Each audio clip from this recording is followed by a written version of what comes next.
पंजाब केसरी में आप सबका स्वागत है। मैं हूं चंद्रशेखर धरनी। हरियाणा सरकार में मीडिया सेक्रेटरी प्रवीण अत्रे हमारे साथ मौजूद है। अत्रे जी, स्वागत है पंजाब केसरी में। धन्यवाद धन्यवाद धरनी जी।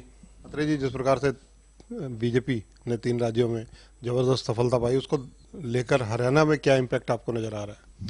देखिए, ऐसे भारतीय जनता पार्टी ने छत्तीसगढ़, राजस्थान, मध्य प्रदेश में एक ऐतिहासिक जीत दर्ज की है और इस जीत का जो श्रेय है माननीय प्रधानमंत्री नरेंद्र मोदी जी, माननीय गृह मंत्री अमित शाह जी, राष्ट्रीय अध्यक्ष जगत प्रकाश नड्डा जी और इन तीनों प्रदेशों के भारतीय जनता पार्टी के कार्यकर्ता, जिन्होंने एकजुट होकर बहुत मेहनत से ये चुनाव लड़ा और जनता ने माननीय प्रधानमंत्री जी की गारंटी पे विश्वास किया, कांग्रेस की फ्रीबीज की राजनीति को पूरी तरह से नकार दिया।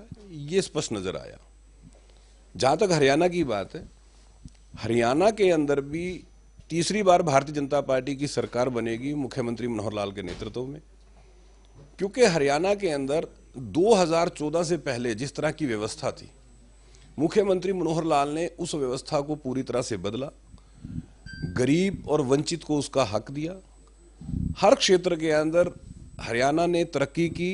इन 9 साल के अंदर मुख्यमंत्री मनोहर लाल हरियाणा के इतिहास में पहले ऐसे मुख्यमंत्री हैं जो लगातार 9 साल बतौर मुख्यमंत्री काम कर रहे हैं और उनके प्रति प्रदेश में प्रो इनकम्बेंसी है। आमतौर पे कोई भी सरकार 5 साल चलती है, एंटी इनकम्बेंसी शुरू हो जाती है, लेकिन मुख्यमंत्री मनोहर लाल ने जिस तरह से हरियाणा प्रदेश में जनता की सेवा की, जिस तरह से किसानों के हित में लगभग 54 ऐसी योजनाएं हरियाणा प्रदेश में चलाई जिसका लाभ किसान भाइयों को हो रहा है, जिस तरह से युवाओं के रोजगार के लिए काम किया, युवाओं को पक्की सरकारी नौकरी देने की बात हो, प्राइवेट उद्योग धंधों में नौकरी देने की बात हो, उनके खुद के रोजगार की बात हो, जो काम इन 9 सालों में हुआ, ऐसा काम पहले हरियाणा में कभी नहीं हुआ।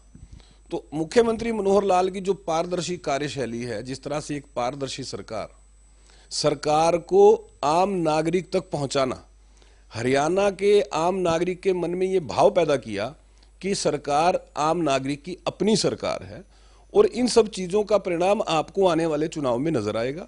जब जनता वोट करेगी, मुख्यमंत्री मनोहर लाल के इन कामों को देखते हुए तीसरी बार भारतीय जनता पार्टी की सरकार बनाएगी। लोकसभा के साथ विधानसभा चुनावों की हरियाणा के अंदर कितनी संभावनाएं आपको नजर आती हैं? देखिए, संभावनाओं के विषय में तो मैं अभी नहीं कह सकता कुछ भी, क्योंकि कुछ भी कहना जल्दबाजी होगा, लेकिन जहां तक हमारा सवाल है, हम हमेशा चुनाव के लिए तैयार रहते हैं, भले ही चुनाव इकट्ठे हों, भले ही चुनाव अलग हों, क्योंकि भारतीय जनता पार्टी तो वो राजनीतिक दल है जो 24/7 चुनाव के लिए, और हमारा जो कार्यकर्ता है लगातार पार्टी की रीति और नीति के साथ धरातल पे जाके आम आदमी के साथ जाके काम करता है, आम नागरिक तक पार्टी की नीतियों को पहुंचाता है, सरकार की योजनाओं को पहुंचाता है, और लगातार पार्टी का कार्यकर्ता ये काम भी कर रहा है। आप देख रहे हैं जिस तरह से विकसित भारत संकल्प यात्रा, जिसको माननीय मुख्यमंत्री जी ने फरीदाबाद से हरी झंडी दिखाई थी, उस यात्रा का मकसद भी यही था कि केंद्र सरकार की जो योजनाएं हैं, प्रदेश सरकार की जो योजनाएं हैं, उन योजनाओं का लाभ धरातल पर पात्र व्यक्ति तक पहुंचे, और ये बात सुनिश्चित करना कि यदि कहीं पे लाभ नहीं पहुंचा वहां पे पहुंचे, और जहां जो लोग लाभ ले रहे हैं उनसे उसका फीडबैक लेना।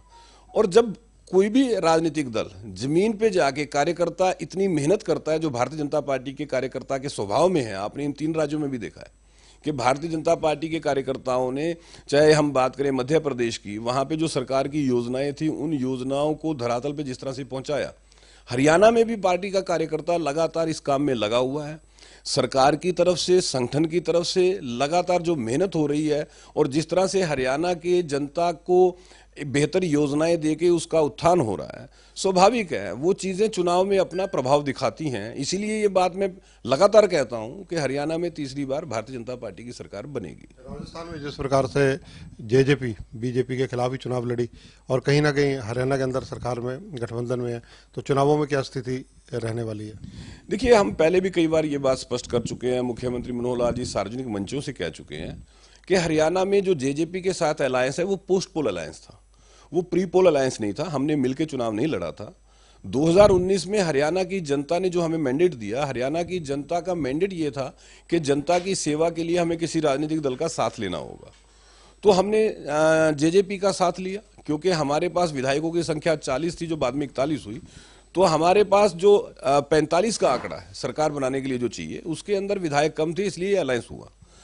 हमने अलायंस किया सरकार चलाने के लिए, चुनाव लड़ने के लिए कोई अलायंस नहीं हुआ है। भविष्य में अगर ऐसा कुछ होगा तो वो तो बाद में पता लगेगा, लेकिन वर्तमान स्थिति ये है कि भारतीय जनता पार्टी हरियाणा में 90 के 90 विधानसभा सीटों पे और 10 की 10 लोकसभा सीटों पे अपनी तैयारी कर रही है, और हमारा एकमात्र उद्देश्य है 10 की 10 लोकसभा सीटें जीतने का और 90 विधानसभा सीटें जीतने का। बीजेपी प्रदेशाध्यक्ष जो है नायब सैनी 75 पार, पिछली बार भी 75 पार का नारा था, इस बार भी 75 पार की बात कह रहे हैं, पिछली बार 40 पे अटक गए थे। देखिए, पिछली बार को अगर आप तुलना करेंगे 2014 में जब हमने चुनाव लड़ा तो हमें हरियाणा में 33% के करीब मत मिला था। 5 साल मनोहर लाल जी ने सरकार चलाई। जब 2019 का चुनाव हुआ तो हमारा मत प्रतिशत जो 33 था वो बढ़ के 36.5 हो गया।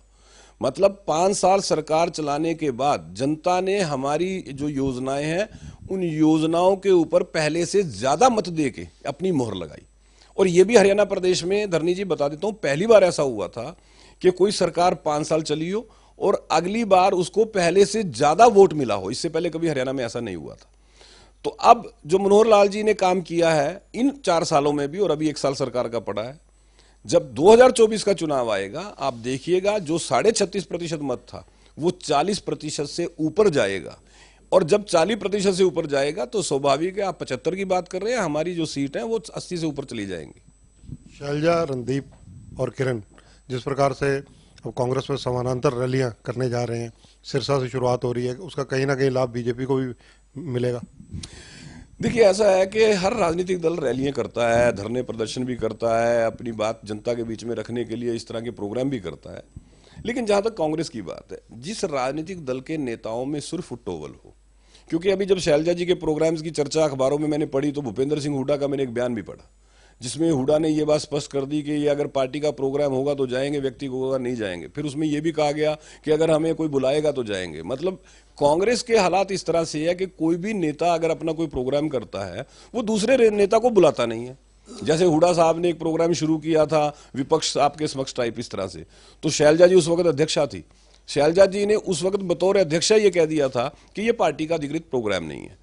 तो जिस राजनीतिक दल के अंदर यही पता नहीं लगता कि कौन सा प्रोग्राम अधिकृत है, कौन सा नेता अपने स्तर पे कर रहा है, और जिस तरह की आपस में सिर्फ फुटोवल है, ऐसी स्थिति के अंदर ऐसे राजनीतिक दल का अस्तित्व जो है जनता के बीच में खत्म हो जाता है, और जो कांग्रेस का प्राय खत्म हो रहा है।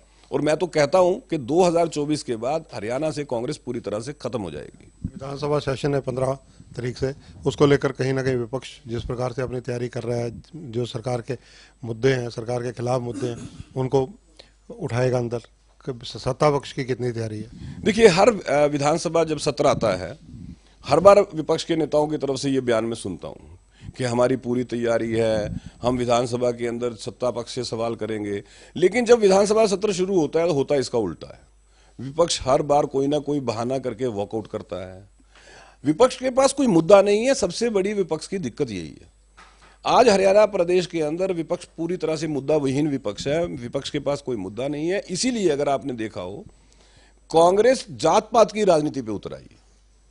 हम कहते हैं कि आप मुद्दों पे चर्चा कीजिए, लेकिन मुख्यमंत्री मनोहर लाल ने पिछले 9 साल में जिस तरह से सरकार चलाई, हरियाणा के हर मुद्दे को एड्रेस किया मुख्यमंत्री मनोहर लाल ने। नतीजा यह हुआ कि विपक्ष के पास बात करने को मुद्दा नहीं बचा, और जब मुद्दा नहीं बचा तो हुड्डा साहब के बयान आपको याद होंगे, फला जाति का डिप्टी सीएम बनाएंगे, फला जाति का डिप्टी सीएम बनाएंगे, इस तरह के बयान देने उन्होंने शुरू कर दिए। मतलब वो लोगों को जात पात में बांटने का प्रयास उन्होंने शुरू कर दिया, जो कांग्रेस की फितरत है।